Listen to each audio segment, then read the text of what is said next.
16ನೇ ಶತಮಾನ ನೀವೆಲ್ಲ ಕೇಳಿರ್ತೀರಾ. ಅರಬ್ಬರು, ಬೇರೆ ಬೇರೆ ದೇಶದ ವ್ಯಾಪಾರಿಗಳು ನಮ್ಮ ದೇಶಕ್ಕೆ ಬಂದು ಆಳ್ವಿಕೆಯನ್ನ ಮಾಡ್ತಾರೆ. ಇವತ್ತು ನಾನು ಮಾತಾಡ್ಲಿಕ್ಕೆ ಹೊರಟಿರುವಂತಹ ಅರಬ್ಬರು ಬೇರೆ ಯಾರು ಅಲ್ಲ, ಯಹೂದಿಗಳು ಅಂತ ನೀವು ಕೇಳಿರ್ತೀರಾ. ನಮ್ಮ ದೇಶದಲ್ಲಿ ವ್ಯಾಪಾರ ವ್ಯವಹಾರ ವ್ಯವಸ್ಥೆಯಲ್ಲಿ ಅವರದ್ದು ಕೂಡ ತುಂಬಾ ದೊಡ್ಡ ಕೊಡುಗೆಗಳಿದೆ. ಹಾಗೆ ಅವರು ನಮ್ಮ ದೇಶಕ್ಕೆ ಬಂದು ಅವರಿಗೆ ಒಂದು ಪ್ರಾರ್ಥನಾ ಕೇಂದ್ರವನ್ನ ನಿರ್ಮಾಣ ಮಾಡ್ತಾರೆ.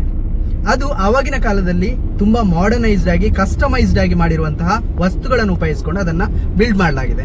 ಅಲ್ಲಿಯ ಟೈಲ್ಸ್ ಆಗಿರ್ಲಿ, ಅಲ್ಲಿಯ ಲೈಟ್ಸ್ ಆಗಿರ್ಲಿ, ಅಲ್ಲಿಯ ಒಂದು ಪ್ರಾರ್ಥನಾ ಕೇಂದ್ರದ ವಿಶೇಷತೆಗಳೇ ಆಗಿದೆ. ಆದ್ರೆ ನೀವು ಒಂದು ಗಮನಿಸಿ, ಆವಾಗಿನ ಕಾಲದಲ್ಲೂ ಕೂಡ ಹೆಣ್ಮಕ್ಳಿಗೆ ಅಷ್ಟು ಗೌರವ ಇರಲಿಲ್ಲ. ಅಲ್ಲಿ ಪ್ರಾರ್ಥನೆ ಮಾಡಬೇಕು ಅಂತ ಹೇಳಿದ್ರೆ ಮೇಲೆ ಒಂದು ಚಾವಣಿ ಇತ್ತು, ಅಲ್ಲಿ ಬಂದು ನಿಂತು ಹೆಣ್ಮಕ್ಳು ಪ್ರಾರ್ಥನೆಯನ್ನ ಸಲ್ಲಿಸಬೇಕಾಗಿತ್ತು. ಸರ್ವೇ ಸಾಮಾನ್ಯ, ನಮ್ಗೆಲ್ಲ ಗೊತ್ತಿರುವಂತ ವಿಚಾರ, ಇವಾಗ್ಲೂ ಕೆಲವು ಕಡೆ ನಡೀತಾ ಇದೆ. ಆದ್ರೆ ನಾನಿವತ್ತು ಹೇಳಲಿಕ್ಕೆ ಹೊರಟಿರುವಂತದ್ದು ಪರದೇಸಿ ಸಿನೆಗೋ ಅಥವಾ ಜೀವ್ ಸ್ಟ್ರೀಟ್ ಅಂತೇಳಿ ನಿಮ್ಗೆ ಗೊತ್ತಿರ್ಬೋದು. ಜೀವ್ಸ್ ಟೌನ್ ಅಂತೇಳಿ ಕೊಚ್ಚಿಯಲ್ಲಿದೆ. ಅದರ ವಿಶೇಷತೆ ಏನು ಅಂತ ಹೇಳೋದನ್ನ ನೀವು ಅದನ್ನ ನೋಡಿಯೇ ತಿಳ್ಕೋಬೇಕು.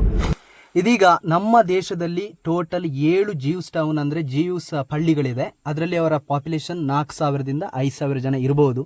ನೀವೇನಾದ್ರೂ ನೋಡ್ಬೇಕು ಅಂತ ಹೇಳಿದ್ರೆ ಕೊಚ್ಚಿಯಲ್ಲಿ ಕೂಡ ಈ ಪ್ರಾರ್ಥನಾ ಕೇಂದ್ರ ಇದೆ. ಯಹೂದಿಗಳಿದ್ದಂತಹ ಒಂದು ಪ್ಲೇಸಿನ ಅಲ್ಲಿಯ ಒಂದು ಸಿಸ್ಟಮೆಟಿಕ್ ಅನ್ನ ಇಂಡಿಯಾಕ್ಕೆ ಇಂಟ್ರೊಡ್ಯೂಸ್ ಮಾಡ್ತಾರೆ. ಪೋರ್ಚುಗೀಸರು, ಡಚ್ಚರು ಎಲ್ಲ ಬಂದಂತಹ ಒಂದು ಕ್ರಮದಲ್ಲಿ ಆವಾಗಿನ ಒಂದು ಪ್ರಾರ್ಥನಾ ಕೇಂದ್ರ ಪಳ್ಳಿ ಅಂತ ಹೇಳ್ತಾರೆ, ಜೀವ್ಸ್ ಪಳ್ಳಿ ಅಂತ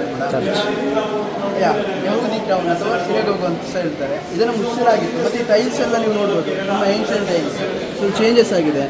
ಯಾವ ಥರ ಅಂತ ಹೇಳಿದ್ರೆ ಪೂರ್ತಿಯಾಗಿ ಆರ್ಟನ್ನು ಬಿಡಿಸಲಾಗಿದೆ. ಇದು ಯಾವತ್ತಿಗೂ ಅವತ್ತು ಯಾವಾಗ ಇನ್ಸ್ಟಾಲ್ ಆಯಿತು ಅವಾಗಿಂದ ಇವತ್ತುವರೆಗೂ ಅದೇ ಶೈಲಿಯಲ್ಲಿದೆ. ಇದೀಗ ಏನು ನೋಡ್ತಿದ್ರ, ಇದು ಜೆರುಸಲೇಮಲ್ಲಿರುವಂಥ ಕಾಪಿ.